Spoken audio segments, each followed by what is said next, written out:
ಯೋಜನೆಗಳಿಗೆ ರೈತರ ಬದುಕನ್ನು ಹಸಿರು ಮಾಡಲಿಕ್ಕೆ ನಮ್ಮನ್ನ 6ನೇ ಗ್ಯಾರಂಟಿ ನೀರಿನ ಗ್ಯಾರಂಟಿ ಅಲ್ಲ, 6ನೇ ಗ್ಯಾರಂಟಿ ಭೂಮಿ ಗ್ಯಾರಂಟಿ, 7ನೇ ಗ್ಯಾರಂಟಿ ನೀರಿನ ಗ್ಯಾರಂಟಿ ಅಂತ ಹೇಳಲಿಕ್ಕೆ ನನಗೆ ಬಹಳ ಸಂತೋಷ ಆಗ್ತಾ ಇದೆ. ಪ್ರತಿಯೊಬ್ಬರಿಗೂ ಕೂಡ ಕುಡಿಯೋ ನೀರನ್ನು ಕೊಡಬೇಕು, ವ್ಯವಸಾಯಕ್ಕೆ ನೀರನ್ನು ಕೊಡಬೇಕು, ಕೆರೆಗಳನ್ನು ತುಂಬಿಸಬೇಕು, ಅಂತರ್ಜಲವನ್ನು ಹೆಚ್ಚಿಸಬೇಕು. ಆ ಕೆಲಸವನ್ನು ಮಾಡಲಿಕ್ಕೆ ನಮ್ಮ ಸರ್ಕಾರ ಬದ್ಧವಾಗಿದೆ.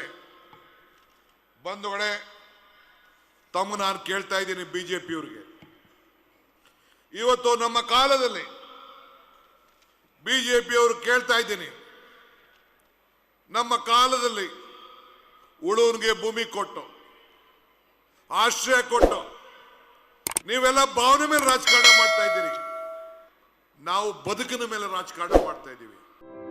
1,65,00,000ಕ್ಕೂ ಅಧಿಕ ಕುಟುಂಬಗಳಿಗೆ ಪ್ರತಿ ತಿಂಗಳು 200 ಯೂನಿಟ್ ಉಚಿತ ವಿದ್ಯುತ್ ನೀಡುವ ಗೃಹಜ್ಯೋತಿ ಯೋಜನೆಯಿಂದಾಗಿ ರಾಜ್ಯದ ಮನೆಗಳಲ್ಲಿ ನೆಮ್ಮದಿಯ ಬೆಳಕು ಮೂಡಿದೆ. ವಿದ್ಯುತ್ ಬಿಲ್ ಹೊರೆ ತಪ್ಪಿ ಉಳಿತಾಯ ಮನೆ ಮಾಡಿದೆ. ನಾಡಿನ ಮನೆ ಮನಗಳಲ್ಲಿ ಭರವಸೆ ಬೆಳಗುತ್ತಿದೆ. ನಾವು ನುಡಿದಂತೆ ನಡೆದಿದ್ದೇವೆ, ನಿಮ್ಮ ಪ್ರೀತಿ ವಿಶ್ವಾಸವನ್ನ ಉಳಿಸಿಕೊಂಡಿದ್ದೇವೆ. ಗ್ಯಾರಂಟಿ ಸರ್ಕಾರಕ್ಕೆ 1000 ದಿನಗಳು, ನನಸಾಗಿದೆ ಕೋಟಿ ಕನಸುಗಳು.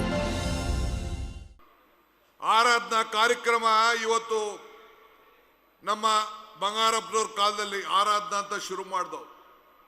ಹಳ್ಳಿಯಲ್ಲಿರುವಂತಹ ದೇವಸ್ಥಾನಗಳಿಗೆಲ್ಲ ಹಣ ಕೊಟ್ಟು ಅದಕ್ಕೆ ಸುಣ್ಣ ಬಣ್ಣ ಹೊಡೆದು ರಿಪೇರಿ ಮಾಡುವಂಥ ಕೆಲಸ ನಾವು ಮಾಡ್ತು.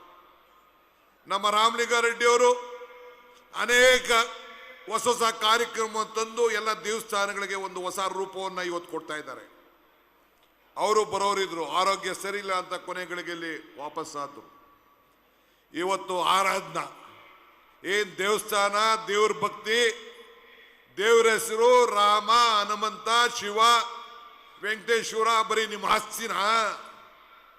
ದೇಶದ ಎಲ್ಲ ವರ್ಗದ ಜನರ ಆಸ್ತಿ.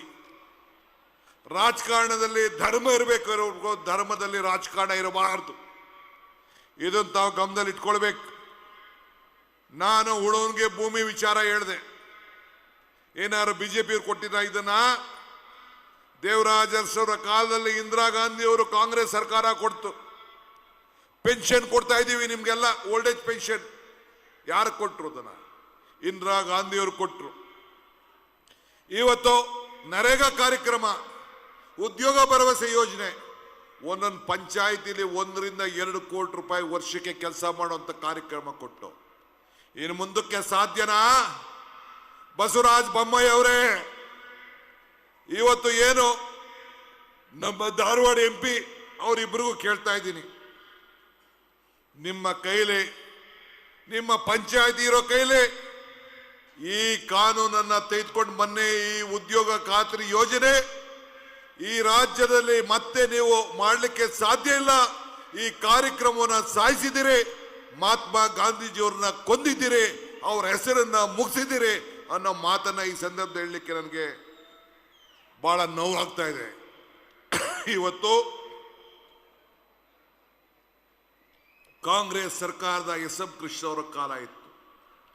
ಬಿಸಿ ಊಟ ಕೊಟ್ಟು, ಶ್ರೀಶಕ್ತಿ ಕೊಟ್ಟು, ಇನ್ನೇನು ಬೇಕು? ಬಿಜೆಪಿ ಯಡಿಯೂರಪ್ಪ ಇದ್ರು, ಬೊಮ್ಮಾಯಿ ಇದ್ರು, ಜಗದೀಶ್ ಶೆಟ್ಟರ್ ಇದ್ರು, ಸದಾನಂದ ಗೌಡರು ಇದ್ರು, ಕುಮಾರಸ್ವಾಮಿ ಇದ್ರು. ಒಂದು ಕಾರ್ಯಕ್ರಮ ನಾನು ಹೇಳ್ತಾ ಇದ್ದೀನಲ್ಲ, ಇಂಥ ಪಟ್ಟಿ, ಇಂಥ ಗ್ಯಾರಂಟಿಗಳ ಬಗ್ಗೆ ಮಾತಾಡ್ತಾ ಇದ್ದೀನಲ್ಲ, ಇವತ್ತು ಜಾರ್ಜ್ ಅವರು ಕೂತಿದ್ದಾರೆ, ನಮ್ಮ ಹಿರಿಯ ನಾಯಕರು. 20,000 ಕೋಟಿ ರೂಪಾಯಿ ಬರೀ ನಿಮ್ಮ ರೈತರಿಗೋಸ್ಕರ ಸಬ್ಸಿಡಿ ಕೊಡ್ತಾ ಇದ್ದೇವೆ. ನಿಮ್ಮ ಅಂತರ್ಜಲವನ್ನು ಹೆಚ್ಚಿ ನೀರನ್ನು ತೆಗೆದು ಪಂಪ್ ಸೆಟ್ಗೆ ಹಣವನ್ನು ಕೊಡುವಂತ ಕೆಲಸವನ್ನು ಇವತ್ತು ನಾವು ಮಾಡ್ತಾ ಇದ್ದೇವೆ. ಬಂಧುಗಳೇ, ಇಂಥ ಒಂದು ಇತಿಹಾಸಕ್ಕೆ ಪುಟಕ್ಕೆ ಹೋಗುವಂತ ಕಾರ್ಯಕ್ರಮಗಳನ್ನು ನಾವು ಮಾಡಿಕೊಂಡು ನಾವು ಬರ್ತಾ ಇದ್ದೇವೆ. ನನಗೆ ಆತ್ಮವಿಶ್ವಾಸ ಇದೆ, ನಮ್ಮ ಶಾಸಕರಿಗೆ ಆತ್ಮವಿಶ್ವಾಸ ಇದೆ. ನಿಮಗೆ ಹೇಳ್ತಾ ಇದ್ದೀನಿ, ಮುಂದಿನ ಚುನಾವಣೆಯಲ್ಲಿ ಈ ಬಾರಿ 136 ಸೀಟು, ಮುಂದಿನ ಎಲೆಕ್ಷನ್ ನಲ್ಲಿ 141 ಸೀಟು ಬರ್ತದೆ, ಇದನ್ನ ಬರ್ಕೊಳ್ಳಿ ಅಂತ ಮಾತನ್ನ ಈ ಸಂದರ್ಭದಲ್ಲಿ ನಾನು ಹೇಳ್ತಾ ಇದ್ದೇನೆ. ಇಂಥ ಕಾರ್ಯಕ್ರಮನ ಇವತ್ತು ನಮ್ಮೆಲ್ಲರೂ ಕೂಡ ಕೊಡ್ತಾ ಇದ್ದೇವೆ. ಇವತ್ತು ಅನೇಕ ಯೋಜನೆಗಳು, ನಾನಿನ್ನ 1 ಗಂಟೆ 2 ಗಂಟೆ ಮಾತಾಡೋನಿದ್ದೇನೆ. ಆದರೆ ಇವತ್ತು ನಮ್ಮ ಲಂಬಾಣಿ ಜನಾಂಗದವರ ಒಂದು ದೊಡ್ಡ ಸಮಾವೇಶ ಇದೆ. ಲೇಟೆಸ್ಟ್ ಹಾಗೂ ಇಂಟ್ರೆಸ್ಟಿಂಗ್ ಸುದ್ದಿಗಳಿಗಾಗಿ ಬಾಸ್ ಟಿವಿ ಕನ್ನಡ ಚಾನೆಲ್ನ ಸಬ್ಸ್ಕ್ರೈಬ್ ಮಾಡಿ. ಹಾಗೆಯೇ ಬೆಲ್ ಐಕಾನ್ ಪ್ರೆಸ್ ಮಾಡಿ. ಇದರ ಜೊತೆಗೆ ಫೇಸ್ಬುಕ್, ಇನ್ಸ್ಟಾಗ್ರಾಮ್, ಎಕ್ಸ್ನಲ್ಲೂ ಮಿಸ್ ಮಾಡದೆ ಫಾಲೋ ಮಾಡಿ.